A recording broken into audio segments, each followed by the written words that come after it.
আজকে বিপদে পড়ে গরুর মাংস রান্তাছি। আরে তুমি না গরুর মাংস খাও না, রান্তাছো কে?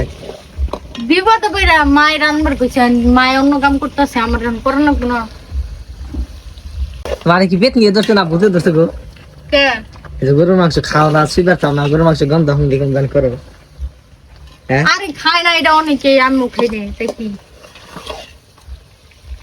নিশ্চিত তোমার বুঝে ধরছে। ধরছেই তো আজকে তোমার রাইতে গার মটকে। হাই! কে গান মাছ খাইবে? ও সত্যি ধরছে। এমনি এটা বুঝে আরো ধরছে, জানো না? ডর দেই বানাইছো। এই পেট নিয়ে সংসার করতে আমার ডর করে। কোন সময় জানি আমার গাড়টা মটকে লাগে।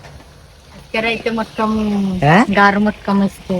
বাসটা করে একবারে বাস দিয়ে পারে গাড় মটকা নিয়ে হিতে এলাম।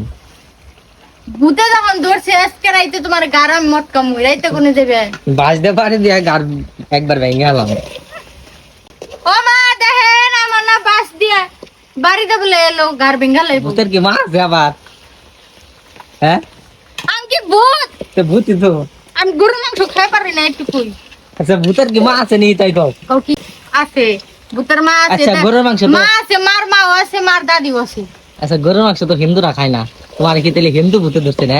হ জানো না? হ আচ্ছা হ তো ভূত খেদানির উপায় কি? ভূত খেদানির উপায়, এহ, নাকের মধ্যে বেশি করে যা। খেদানির অবশ্যই উপায় কাম করছে একটাই আজকে। আছে। সেই খেদানির উপায়টা কি? কি?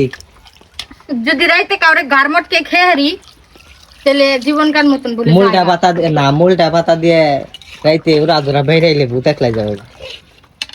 আর বাঁশ দিয়ে গোবরের নাটি দিয়ে বাইরাবো।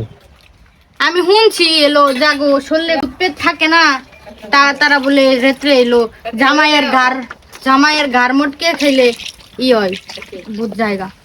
দেহ মন যায়নি। সাবধানে থাইকো আজকে। আচ্ছা